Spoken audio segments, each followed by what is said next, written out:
give honor to my chief overseer, our state bishop, the pastor, and first lady of this house. Can we give them a hand? For all the hard work and dedication that they do. We are grateful to them and everything that they do. I have an encouraging word that I am excited to get to. Yes, Lord. Here we go. And I'm going to have everyone pull out their Bibles, pull out their phones, and today I want us to look at Joshua. And hopefully you can see Joshua and relate to Joshua in a new light today. I want you to turn to Numbers 14. And while you're there, a couple of you are new to hearing me, and so what I like to do is I like to do a little millennial recap, as I call it. So I want to bring back the millennial recap, and I want to just do a recap of his whole story. Like a good tea session at Starbucks. So let me tell you what's going on. So basically, Joshua was over a tribe and under the leadership of Moses. And so what Moses did is Moses sent Joshua and 11 other people, and he said, I want you guys to go scout the land, the promised land that God is going to give us. I just need you to see what's going on so I can assess the situation. So Joshua and the 11 other men, they go look at the land. And the land is filled with giants. It's filled with these strong warriors. So some of the men, they come back and they tell Moses that there's no way they can take the land because the warriors are so big and the warriors are so strong. But then Joshua and his homie Caleb came back and they told Moses and Aaron, they was like, yeah, they giants, but we got God on our side. So what is it? That's how they came back. That's how they said it. Okay, and so Moses and Aaron, they may have been inclined to believe Joshua and Caleb, but the people of Israel heard it, and they weren't going for that. And so they started to even wish that they were back in slavery. And they had started to question God and say, God, why would you bring us here if you weren't going to take us to the promised land? So eventually, God just...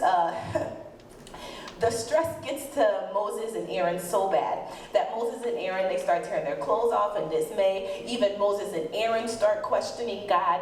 And then the other children of God, children of Israel, they start plotting against Joshua and Caleb. So eventually God just says, forget it. Y'all, I know there's some parents in here. Have your kids ever just done so much? You try to take them to McDonald's, but then they can't decide. And then they can't decide on what they want to eat. And so you just say, forget it. Oh, y'all have perfect kids? That's cool. But I've seen it with my own eyes where parents, y'all just try to be so nice. We try to do amazing things for these kids. And sometimes they just do too much. You just like, you know what, forget it. We don't have to go. That's where God was at with the children of Israel. Y'all don't have to go, because I'm doing this to be nice. That's where God was at. So he tells them to forget it. He waits for them to die off, and then he places Joshua to be the leader and take them into the promised land. But before they can go into the promised land, Joshua has to lead these people who are descendants of complainers. That means an ounce or two of complaining might be in them, and he has to lead them around the city once a day. Then on the seventh day, he has to lead them around it 7 times, and then they blow their trumpets and they shout. And then the walls come falling down. Not only do the walls come falling down, but when they go in the city, they take over the city. So the very same giants that they were scared of in the beginning, Joshua ends up taking over the city and taking them down like he knew he would with God on his side. And that's the millennial recap of the Joshua story. Amen? Amen. So, but if I could take for a subject today, what I want it to be is just an encouraging word, something you can take home with you, something you can encourage yourself with. If I could take for my subject today, don't stop. Don't stop. If you look at your neighbor and just say, don't stop. Look at your other neighbor and say, don't stop. Encourage yourself and say, self. Don't stop. If you've ever taken a vision and brought it to reality, then you will know that it's exciting until it's excruciating. It could just be planning a birthday party. The idea of it is fun. Everyone being gathered together in one place, laughing, eating, dancing. It's fun. It excites you. But then you start planning. Then you start inviting people. And now you got one cousin who said they won't come because another cousin will be there. And then that cousin said they're not going and they told all their cousins. So now you got a whole half of people that aren't even going to show up. Then the food you wanted to have at the party is too expensive because inflation, and these caterers have lost their minds. And then the people at the venue didn't set up the venue how you wanted them to set up the venue, and now they're looking at you like you're crazy, but you're looking at them like they're crazy because you paid your money for the venue to be set up how you wanted the venue to be set up. It could be as simple as doing a homework project. Have you ever gotten an assignment, and when the teacher gave the assignment, in your head, you already knew what you were going to do? The assignment was basically done in your head. The project was basically built in your head. And it wasn't just a B or C project. This was an A project. This was an A+ project. This was a project that you were going to blow the class away with. You had the project down to the details of what you were going to do. How it was going to shoot out lava and the mechanical people would run, whatever your project is. But then life started to happen. The other after-school activities started to get scheduled. And then the house party happened over the weekend. And you couldn't miss the house party over the weekend. And now you find yourself at Walmart at 10:50 p.m. because they aren't open 24 hours anymore. And now your original vision is starting to crumble right before your eyes. And so a lesser version of that project starts to creep in to your mind. And you could still get a passing grade with this project, but it's not the A project. It's not the original deep idea project that you had. You got complacent. Complacent is a scary mindset. It's a scary place to be because the mindset of a complacent person is dead. There is no activity. There is no pushback. They start just accepting what happens to them, and they just start overusing the phrases like, well, that's just life. And this kind of stuff always happens to me. That's a complacent mindset. So they've convinced themselves to stop happening because life is going to happen anyway. And they accepted what they have and they count it as a win. So for today, if I could take for my first point, don't stop building. Don't stop building. It could be building a legacy. It could be building a ministry. It could be building a business. It could be building a marriage. You could be trying to build a happy family, a happy home, a dynasty, an empire, a monarchy, whatever it is. It could be building a better you. You could be trying to build a better lifestyle for yourself. No matter who you are, no matter what state of life you are in, you either have been, are, or will be on the journey to building something. Here's the thing about building something though. It's not as easy as it sounds. And then it's fun until it's not. When we were in Nassau, you could drive down any street and see buildings just unfinished. Homes, buildings, churches, businesses, things that were in production of being built at one point. But for whatever reason, the process had to stop. More times than not, in the midst of building something, there are setbacks. And sometimes those setbacks can lead to stalls in production. And stalls in production can lead to one of few things. For some, a stall in production means just getting complacent with what you have. And so you start moving forward with what you have. You start managing with what's only in front of you. And then you take those circumstances and you count it as a win. And then you stop dreaming about what you originally dreamed about. You stop dreaming about what could be. You stop dreaming about the original vision, and you just accept the one-story house when in your head you had a four-story house, but there was a little stall in production because you weren't quite ready to build that yet. And so you just said, well, this one-story house will do. A win is a win. For others, a stall or setback doesn't faze them the first time. Those are the fighters. It doesn't faze them the second time. It may not even faze them the fourth, fifth, or sixth, or seventh time. But maybe that eighth setback is the one, and it's led them to stall.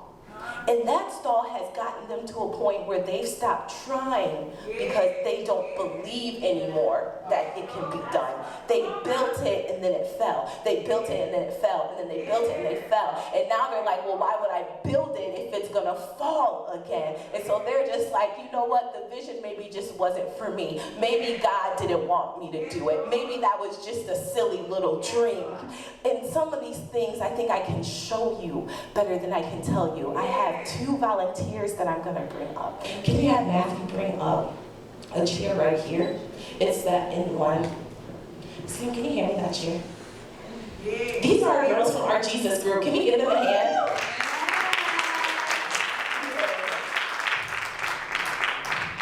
Let me tell you something about these girls. They don't play about their Jesus group. You can put that right there. They be beating me in Jesus group. I be feeling some type of way about it over there.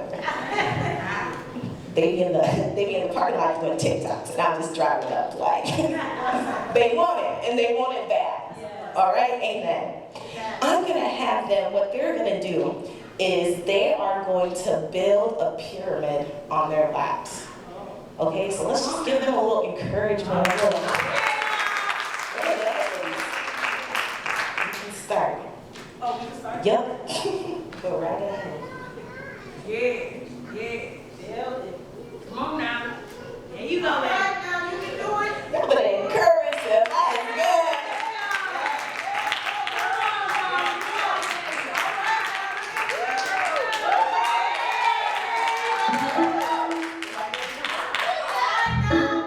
Okay. All right. Go crazy, sis. Okay. But she said she built the pyramid, and then she said, is that good? She had some left over still, but she was content with the pyramid that was right there. Why were you content with the pyramid that was just right there? Oh. I didn't tell her she was going to have to answer questions, so I'll give you that. I'll tell you what she said when we did this as an example. When we did this for young girls group, she said, a win is a win. She said, my legs were tired, it kept falling, and I was sick of building. And she got her little pyramid up. I said, but you still have left over. There's still more to build. A win is a win, Becky. And so I tried to teach them that a win can be a win, absolutely. But look at all the potential that she had left over. Cups and cups of potential.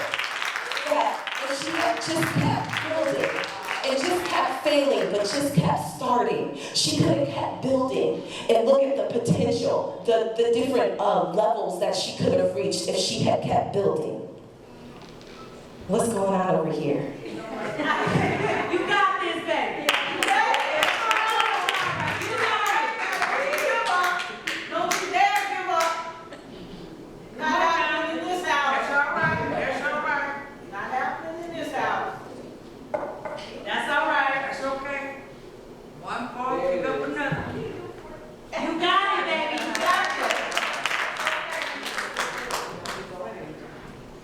Got this. Let them help their hands. You got this. Yes, Lord. That's okay. Yeah. You got it. Keep trying. Keep trying. Keep trying. Don't give up now. Keep trying. Come on, baby. Yeah. Come on, baby. Oh, that's okay. Like that? Okay. Let's give her a hand because I told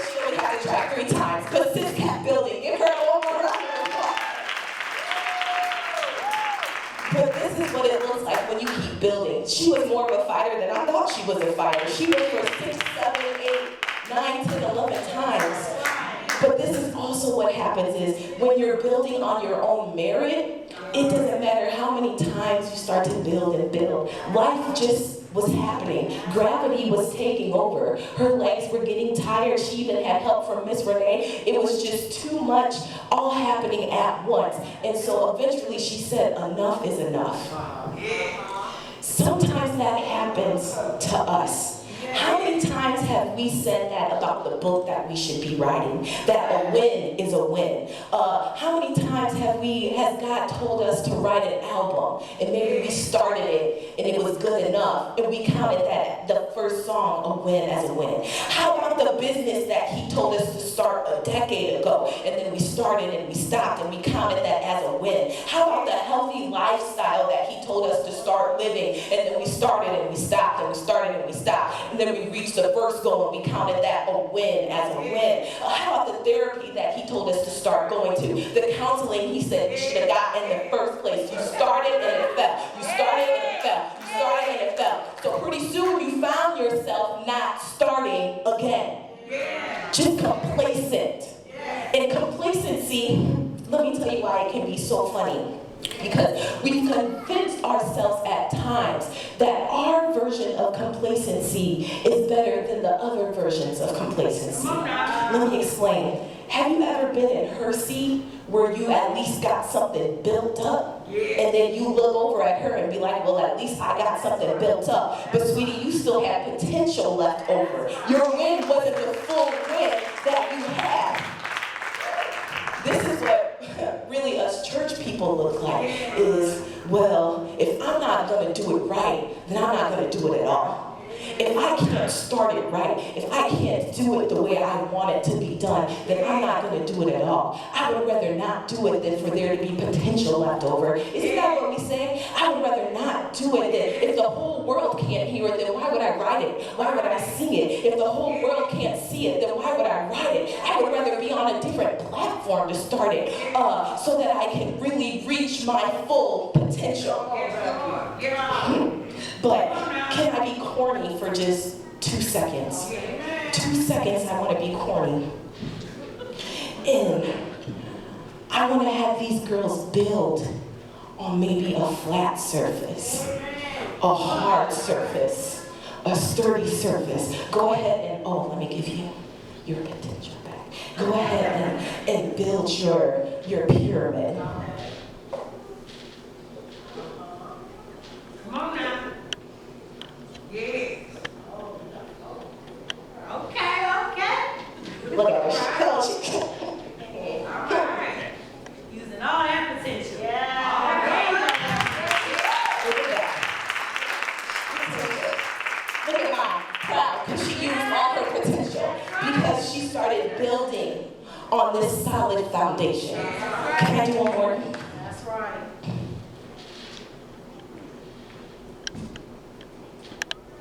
This is what happens when you don't get complacent. Yeah. You got this. When you change your surface. Come on, your surface.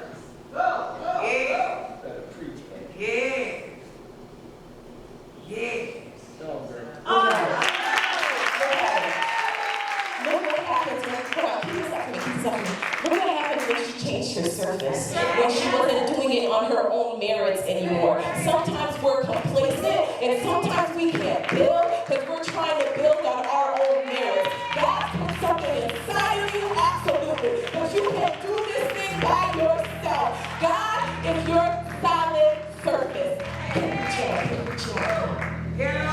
Let me tell you what also complacency looks like.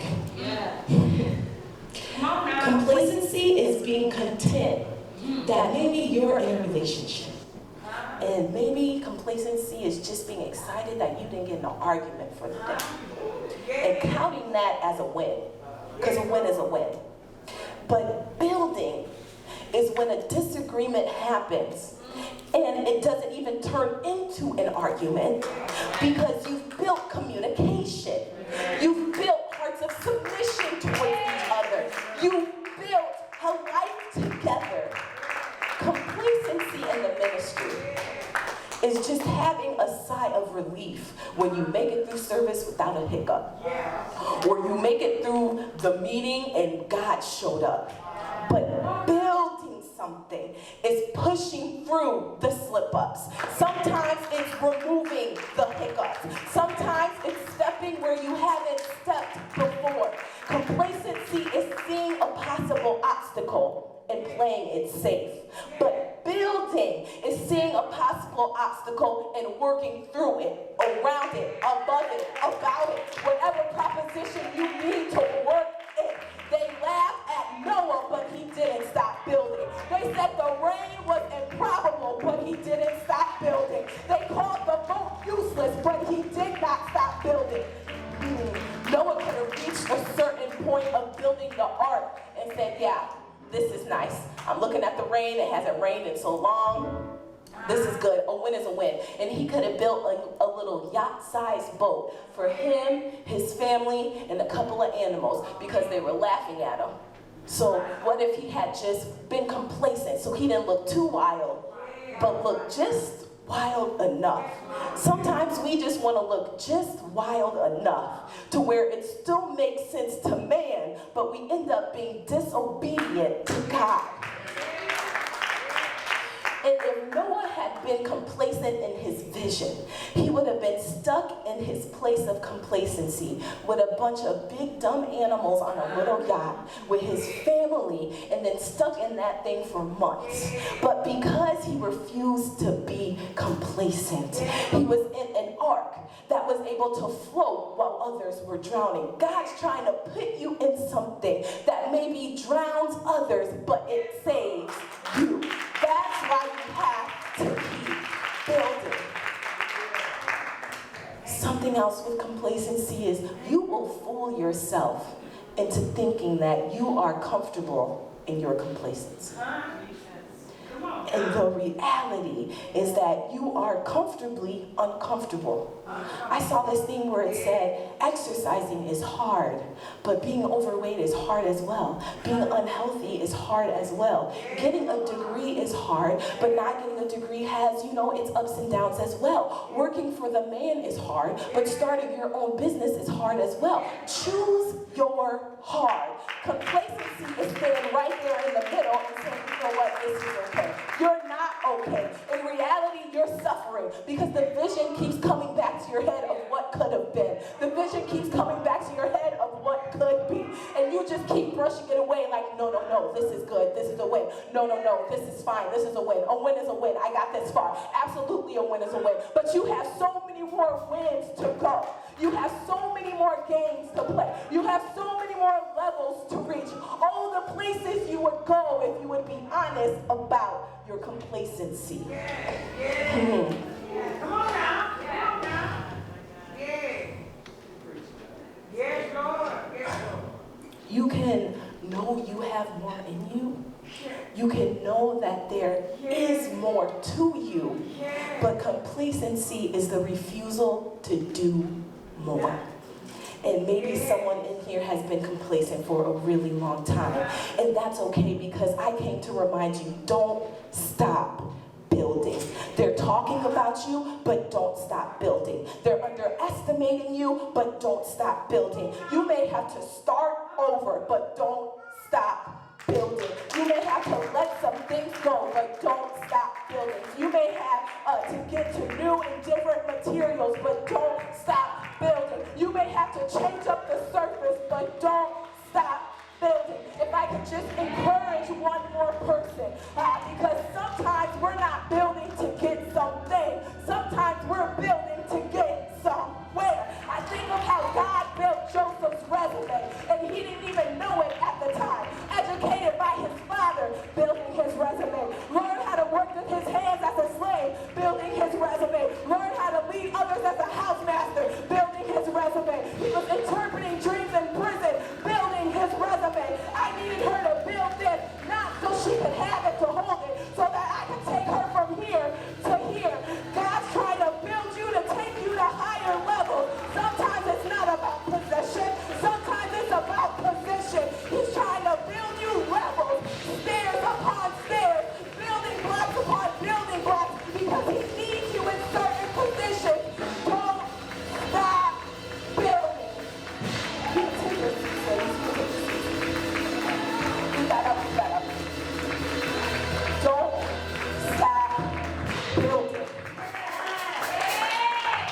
This building was not for her to have and to hold. This building I needed her to build so I could build her resume, so she could learn how to build some things, so that then if these were stairs, I could tell her, start here, now go here, now go here. She wouldn't have been able to get to these places if she had stopped building. She wouldn't have been able to get to here if she had stopped building. She wouldn't have been able to get to here if she had stopped building. If she had been complacent here, she wouldn't have been able to get to where I needed her to be. But because she changed her surface, because she built on a strong surface, she was able to build what I needed her to build. She was able to go where I needed her to go.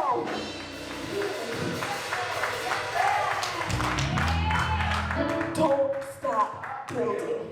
If you would take the ministry seriously now, while there's only 2 people in it, watch how God would build your resume. If you would take being on time seriously, that's my accountability partner right there. We're going to help each other out being on time. Watch how God would use it to build your resume.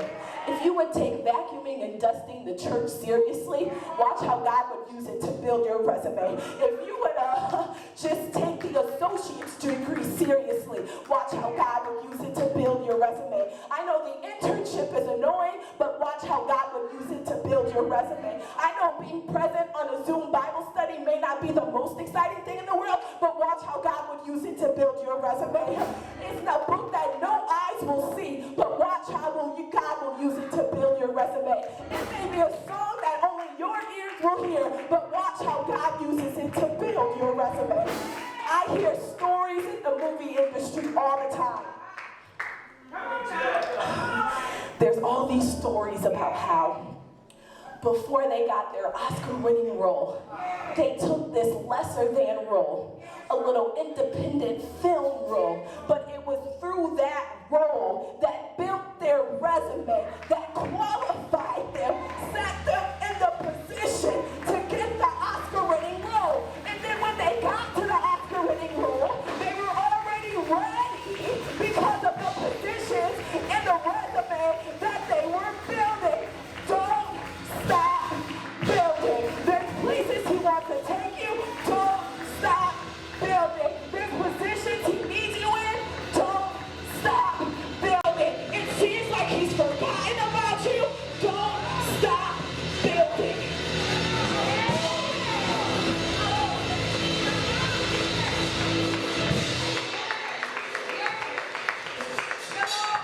I know it seems like you just keep getting kicked down and just to get back up. Kicked down just to get back up. That's what Joseph was going through. But he was building him towards something. God is building you towards something. He has places he wants to take you. There's positions he's trying to get you to. You cannot get complacent in this season. Yes, Lord. Yes. And like I said before, complacency comes out of building something on your own merits. We're trying to execute a vision and build something on our own agenda, on our own foundation. These ladies could only build so high when they were on their legs and on their own foundations. Their legs grew tired. Their minds grew weary. At one point, sis said, all right, enough is enough. But then they switched up their surface. Point number 2, don't stop seeking. Yes, good. Yes, don't stop. Yes, Lord. Yes, Lord. I want to be honest, but I want to be nice. Come on now. Honest, but I want to be nice. They got Nice, I'm gonna be nice. I'm gonna be nice. I'm gonna be nice. And I'm gonna put it in my cute little picky voice.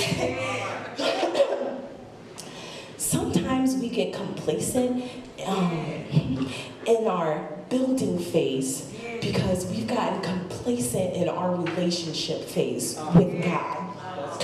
When we got the vision, we were seeking him like there was no tomorrow. When we needed the details, we were seeking his face. But somewhere along the line, we thought we had enough, and we started building back on our own foundation. Maybe I can show you kind of how silly it looks. It doesn't seem silly when you talk about it. Because this is the foundation, and this is the original vision. And this is what we do.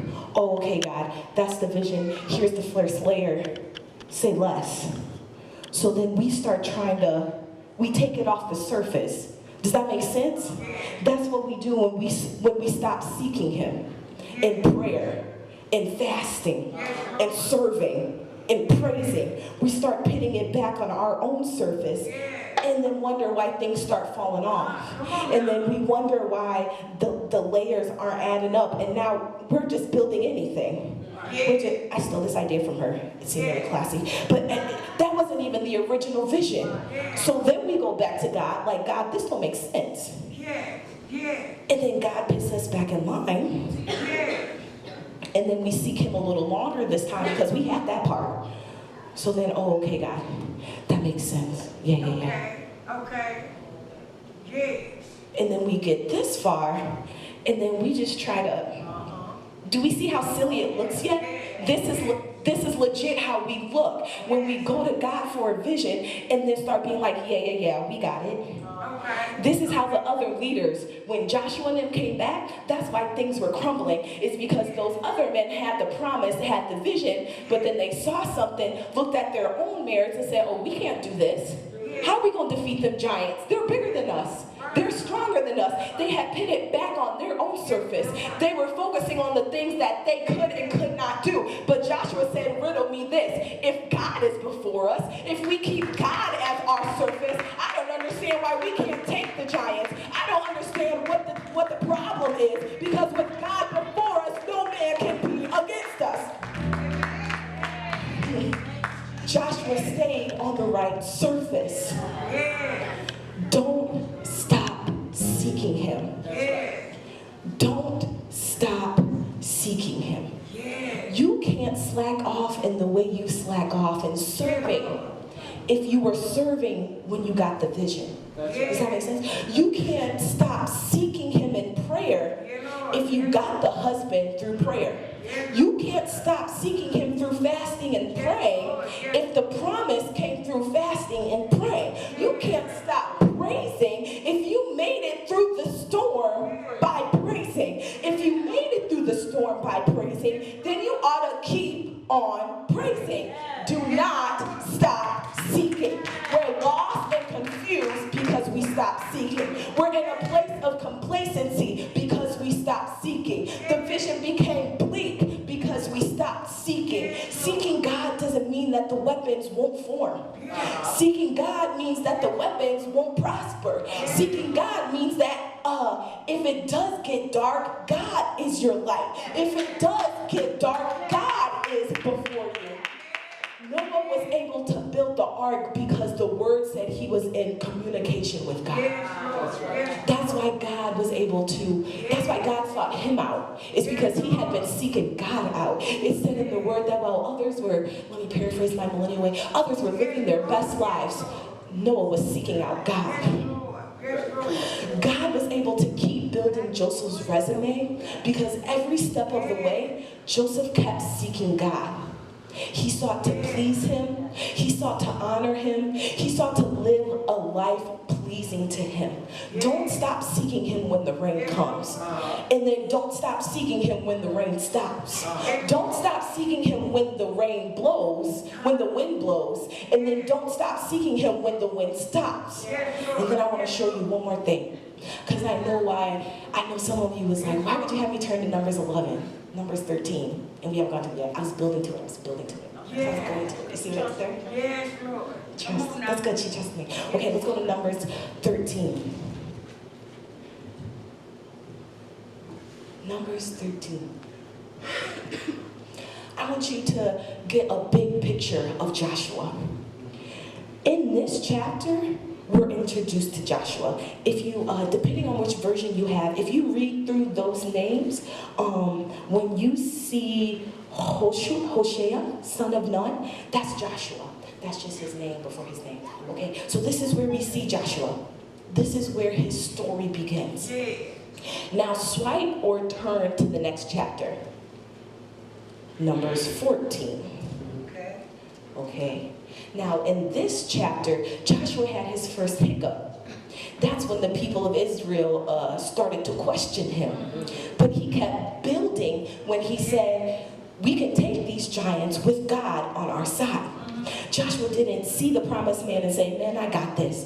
Joshua said, I don't understand what the frustration is when God is going to go before us. Then in this same chapter, if you keep scrolling, Joshua gets his second hiccup. And they start plotting against him, and they start wanting to stone him. That's right. But he kept building. He kept seeking. How do I know that he kept seeking? You're asking good questions, guys. Scroll or turn to chapter 27. But take your time scrolling. If you're in Bible Gateway, I don't want you to just go to the little thing and then, no. I want you to scroll through all these words. I want you to see all the other stories that are happening while Joshua is just seeking. All the other things that are taking place. Chapters upon chapters where Joshua isn't the main character, but he's still seeking. Joshua isn't really doing anything right now, but seeking. Seeking. Seek a little faster.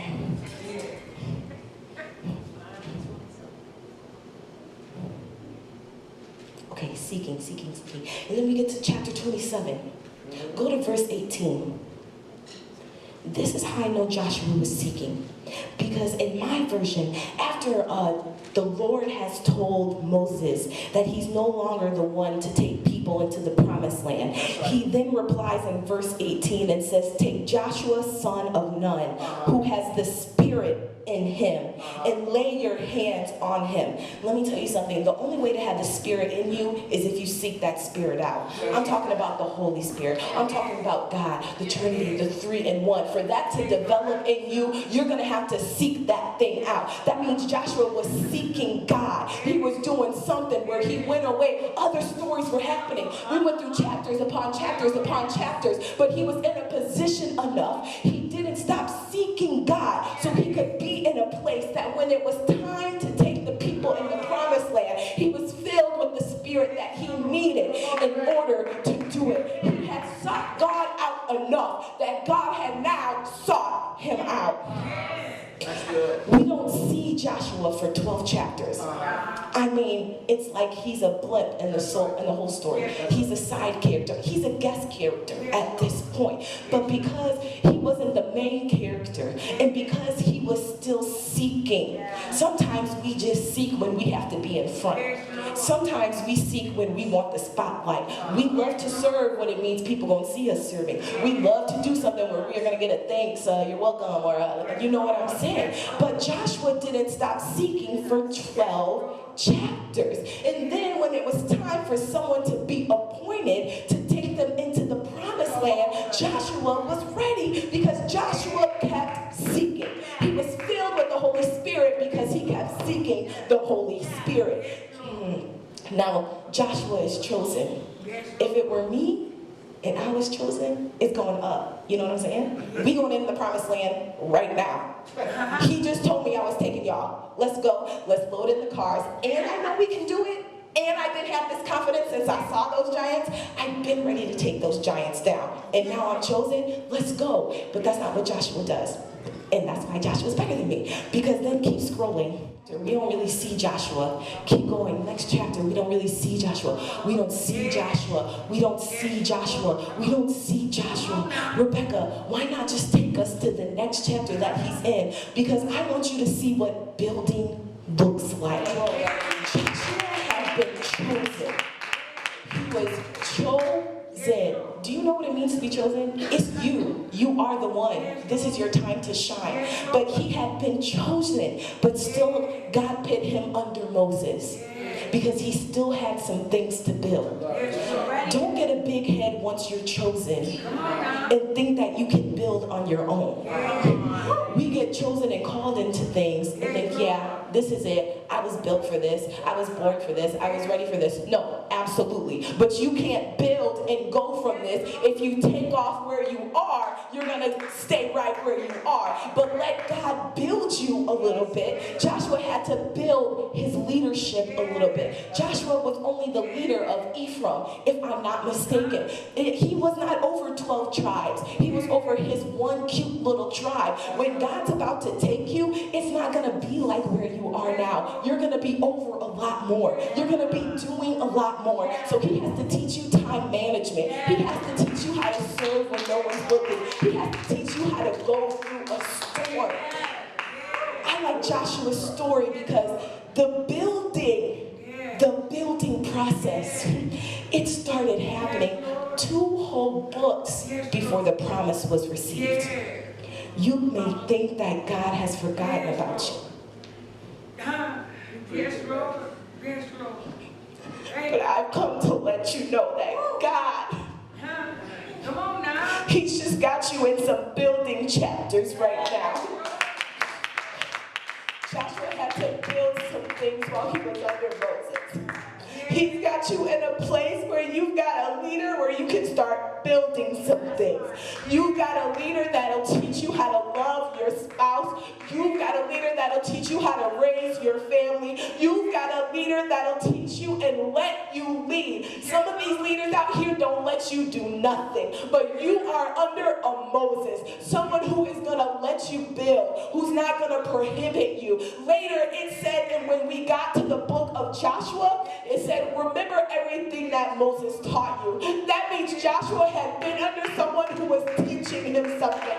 Get under the right leadership, get under the right therapist, the right counseling. I don't care what it is or what you need. You need to be under somewhere and humble enough where you are going to learn and where you are going to grow. Because right now you're just in a building chapter. We get so prideful in these building chapters. Why not me? Where is mine? Why isn't it my book yet? Why am I not the main character? Other stories are happening. Other things are happening. God's trying to get you somewhere. And you've got to let things go. Let that pride go. Let that ego go. And don't stop seeking.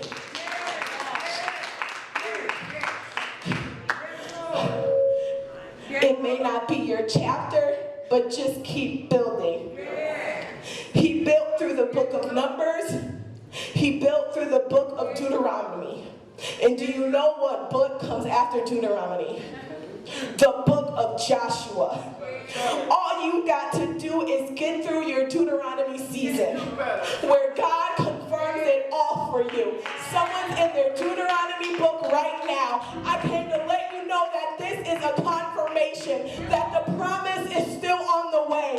The healing is still on the way. The overflow is still on the way. The promise is still coming. You're just in your Deuteronomy season. You got some things to learn, and God's got some things to do to put you in the right season for when it's your time, for your book and your chapter, and you're the main character. You won't blow it like people before you. But you gotta keep building. You gotta keep seeking. You gotta keep pushing. You gotta keep serving. And you gotta keep praying. One more example, and then I'll let us all go. I was at the gym this week. Go me, love that for me. And for some reason, you know when you like start getting in like that lifestyle, you be like, dang, I think I can do that. Whew. So this week I was like, I'm gonna do the Stairmaster. I'm a Stairmaster queen. Let's do this thing. Whew. I'm a Stairmaster merchant, is what I found out. Because it's no joke. I think there's a bike machine, there's a row machine, there's a treadmill. You can look cute on those machines. You can have, little catch-up time with the girlies on those machines. What's going on, sis? Ain't seen you in a minute. I know, because I've done it. Just catch up on the whole week. Don't even break a sweat on those machines. But you get a good little, move your body for 30 minutes, love that for the people. But listen, the Stairmaster, it's a different It's a different beast. And no one told me, because on Instagram they look so cool doing it, like, this is what I did to, you know. That's the gram. Yeah, Instagram. I had to learn that thing the hard way, that the Instagram girlies had been doing that thing in their chapters. I wasn't in that chapter yet. I was in my Numbers chapter. They were in their Joshua chapter. Come on now. So when you're on those other machines, you can gab, you know. It doesn't need your attention. A lot of repetition, easy doing. But when you're on the Stairmaster, you need full concentration. And you need it for two different reasons. One, I'm not gonna fall. And y'all not gonna catch me.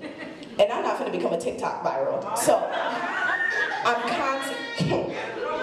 they're not gonna get me. So I'm concentrating.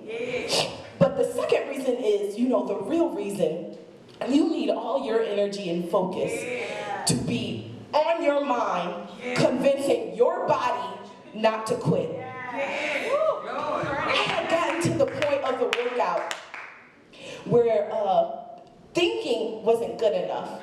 I was in my head like, yeah, Becky, you got it. Thinking good thoughts, like, yeah, we're in this.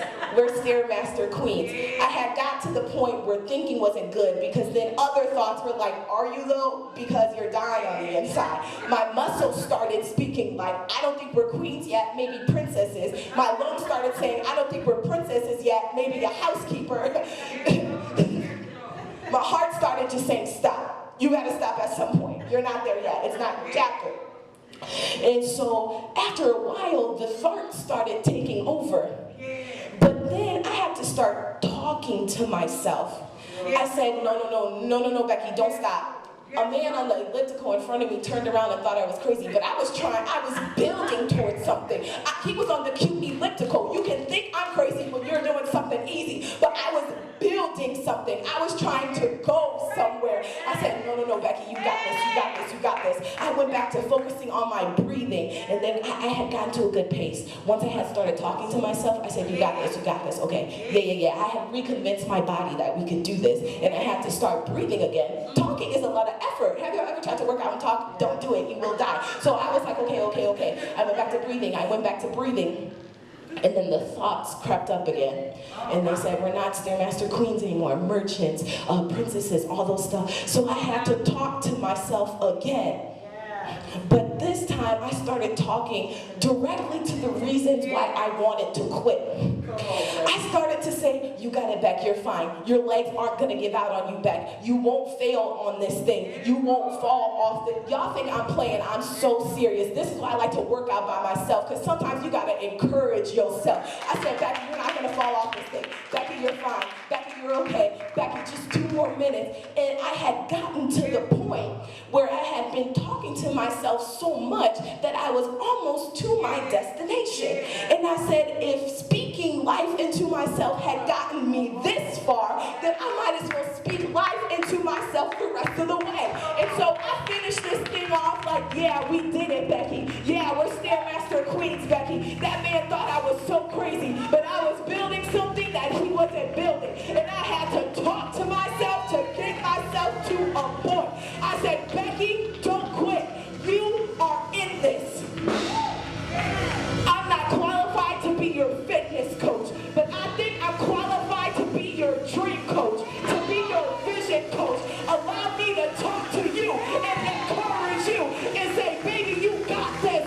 Sweetie, you're in this thing. You won't die in this. You're gonna live to see this thing happen.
feet right now and just open your mouth and start speaking to yourself. I'm not stopping.